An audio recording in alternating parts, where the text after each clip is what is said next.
Hello बच्चों, आज हम आपको क्लास 9 के ज्योग्राफी में एक नया चैप्टर स्टार्ट करेंगे और चैप्टर का नाम है ड्रेनेज सिस्टम यानी अपवाह। तो जैसा कि अपवाह शब्द से ही इसका अर्थ स्पष्ट होता है, यानी अपवाह शब्द का तात्पर्य एक क्षेत्र के नदी तंत्र की व्याख्या करता है। यानी जब जल नदी नालों और जलधाराओं के रूप में बहना शुरू करता है तो इसी को कहते हैं अपवाह। इसके अंतर्गत यानी अपवाह के अंतर्गत हम नदी तंत्र के विषय में जानेंगे। तो वह स्थान जहाँ पर सहायक नदियाँ आकर के मुख्य नदी में मिलती हैं और मुख्य नदी ढाल के अनुसार आगे प्रवाहित होती है तो उसे अपवाह बेसिन कहते हैं। यानी एक मुख्य नदी होती है और जब मुख्य नदी में उसकी सहायक नदियाँ आकर के मिल जाती हैं और जिस जिस क्षेत्र से वो प्रवाहित होती हैं उसे ही अपवाह बेसिन कहा जाता है। जैसे मान लीजिए गंगा एक मुख्य नदी है, अब उसमें कई सारी नदियाँ आकर के मिलती हैं और आगे जिस जिस एरिया में वो बहती है उसे गंगा बेसिन के नाम से जाना जाता है। उसके बाद में यहाँ आता है एक और जल विभाजक, किसे कहते हैं। तो कोई भी उच्च भूमि, अब वो पर्वत भी हो सकता है या पठार हो सकता है, जब नदी की धाराओं को अलग करता है, यानी मान लीजिए कोई पहाड़ रास्ते में है और वो नदी की धारा को अलग अलग कर देता है, तो जब वो नदी की धाराओं को अलग कर देता है तो इस क्रिया को कहा जाता है जल विभाजक। अब देखते हैं कि विश्व की सबसे बड़ी नदी बेसिन अमेजन बेसिन है और ये दक्षिणी अमेरिका में बनती है।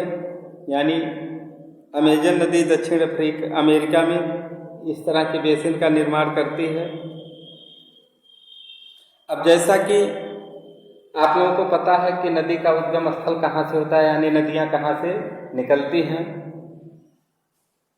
तो आपको मालूम होना चाहिए कि नदियाँ पहाड़ों से निकलती हैं, यानी नदियों का उद्गम स्थल पहाड़ होता है और मुहाने तक जाती हैं। यानी समुद्र में जब मिलती हैं उसे मुहाना कहते हैं। तो इस बीच नदियों को क्रमशः 3 भागों में डिवाइड किया गया, युवावस्था, प्रौढ़ावस्था और वृद्धावस्था। नदी की युवावस्था जो होती है, इस अवस्था में ढाल एकदम खड़ा होता है, यानी पहाड़ से निकलती हैं। यानी इस तरह से मान लीजिए यहाँ से निकलती है तो ढाल खड़ा होता है नदियों का। अब ढाल लंबवत होने के कारण इस अवस्था में नदी के अपर्दन की जो गति होती है वो बहुत तेज होती है, यानी तोड़ने फोड़ने की जो क्रिया होती है वो बहुत तेज होती है, जिसके कारण इस अवस्था में नदी 2 प्रकार की स्थलाकृतियों का निर्माण करती है। एक होता है वी आकार की घाटी और दूसरा होता है जलप्रपात। उसके बाद में नदी पहाड़ से जब मैदानी भाग में आती है तो इस अवस्था को कहा जाता है प्रौढ़ावस्था। यानी मैदानी भाग में प्रवेश करती है नदी तो तब भी उसका वेग बहुत तेज होता है, ढाल के अनुरूप बहना शुरू करती है, वेग बहुत तेज होता है वहाँ भी। और वेग तेज होने के कारण नदी अपने साथ जो तोड़ फोड़ के अवसाद जो लाती है उसको आगे बढ़ाना शुरू करती है, और जैसे जैसे ढाल कम होता है नदी अपने साथ बहा कर लाए अवसाद को छोड़ना शुरू कर देती है।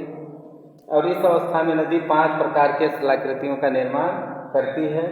पहला है जलोढ़पन, नदी विसर्प या नदी मोड़, तीसरा है गोखुर झील, चौथा है बाढ़ के मैदान और 5वां है प्राकृतिक तटबंध। ये 5 प्रकार की स्थलाकृतियों का निर्माण करती है नदी। और अंतिम अवस्था जब ये समुद्र के किनारे यानी मान लीजिए बिहार पहुंच जाती है तो इस अवस्था को कहते हैं वृद्धावस्था। यहाँ ढाल नदी के लिए बहुत कम मिलता है, और ढाल कम मिलता है तो नदी पहली बात तो यह है वृक्ष के समान, तो अपने साथ जो अवसाद जो ढोके लाए रहती है उसको आगे ले जाने में असमर्थ हो जाती है और भारी मात्रा में उसका निक्षेपण करना शुरू कर देती है, जिससे नदी कई शाखाओं में बढ़ जाती है। और इस अवस्था में दो प्रकार की स्थलाकृतियों का नदी निर्माण करती है। पहला होता है डेल्टा और दूसरा होता है बालू का मैदान। तो अब अपवाह तंत्र को दो भागों में डिवाइड किया गया। पहला है हिमालय की नदियां और दूसरा है प्रायद्वीपीय नदियां। हिमालय की नदियां जो होती हैं उसकी विशेषता आपको हम बताते हैं। तो हिमालय की नदियों के विषय में सबसे पहले बताते हैं इनकी जो विशेषताएं पाई जाती हैं। तो पहला यह है, ये नदियां बारहमासी होती हैं, यानी इन नदियों में जल दो स्रोतों से प्राप्त होता है। एक तो वर्षा से, बरसात के समय में वर्षा से जल प्राप्त करती हैं, और बरसात का समय जब खत्म हो जाता है, गर्मी का समय आता है, तो ये बर्फ के हिम के पिघलने से प्राप्त होती हैं, जिसके कारण पूरे वर्ष से प्रवाहित होती रहती हैं। इनमें जल कभी कम यानी सूखता नहीं है। दूसरा है, हिमालय की नदियों का क्षेत्र बहुत लंबा है, यानी ये नदियां बहुत लंबी होती हैं। तीसरा है, इनमें हिमालय की नदियों में जो प्रमुख नदियां हैं वो सिंधु है, गंगा है, ब्रह्मपुत्र है। जबकि प्रायद्वीपीय नदियां जो होती हैं, प्रायद्वीपीय नदियां मौसमी होती हैं, यानी एक मौसम विशेष में ये नदियां सूख जाती हैं, यानी गर्मी का समय जब आता है तो ये नदियां सूख जाती हैं। इन नदियों में जो प्रमुख नदी है वो महानदी है, गोदावरी है, कृष्णा है, कावेरी है। और ये नदियां पूरब की तरफ बहती हैं और बंगाल की खाड़ी में जाकर के गिरती हैं। उसके बाद में है, ये नदियों की लंबाई जो है वो कम होती है, यानी और ये नदियां डेल्टा का निर्माण करती हैं। उसके बाद देखते हैं कि हिमालय से जो निकलने वाली नदियां हैं, ये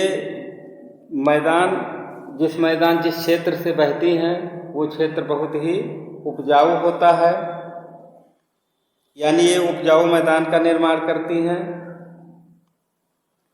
लेकिन जो प्रायद्वीपीय नदियां होती हैं उनके जो रास्ते होते हैं वो पथरीले होते हैं, और ढाल तेज होता है, अतः ये जिस रास्ते से गुजरती हैं वो हिमालय की नदियों की तुलना में उपजाऊ नहीं होते हैं। अब हिमालय पर्वत से निकलने वाली जितनी नदियां हैं वो हिमानी के द्वारा निकली हैं, और प्रायद्वीपीय नदियां वर्षा के जल अथवा भूमिगत जल पर निर्भर होती हैं, क्योंकि यहाँ पर कोई हिमानी नहीं पाई जाती है। तो इस तरह से आज केवल इस चैप्टर में इतना ही आप लोग जानेंगे। आपको हमने बताया कि अपवाह किसे कहते हैं, यानी एक नदी तंत्र जो होता है, बहता हुआ जल, उसे अपवाह कहते हैं। जल विभाजक किसे कहते हैं, ये आप लोगों को हमने बताया कि जब कोई उच्च भूमि, उसमें चाहे पर्वत हो या पठार हो, जब नदी को दो धाराओं में विभाजित करता है तो उसे जल विभाजक कहा जाता है। इसके बाद में आपको हमने नदी बेसिन के विषय में बताया, और इसके बाद फिर आप लोगों को हमने बताया नदी का उद्गम स्थल कहाँ से होता है, और मुहाना क्या होता है, और इस बीच नदी को कितने भागों में बांटा गया और कितनी अवस्थाओं में बांटा गया, और इन अवस्थाओं में नदी किन किन स्थलाकृतियों का निर्माण करती है। और इसके साथ साथ आपको हमने भारत में अपवाह तंत्र के विषय में बताया। 2 प्रकार से होता है, एक हिमालय की नदियों के द्वारा होता है और दूसरा है प्रायद्वीपीय नदियों के द्वारा होता है। धन्यवाद।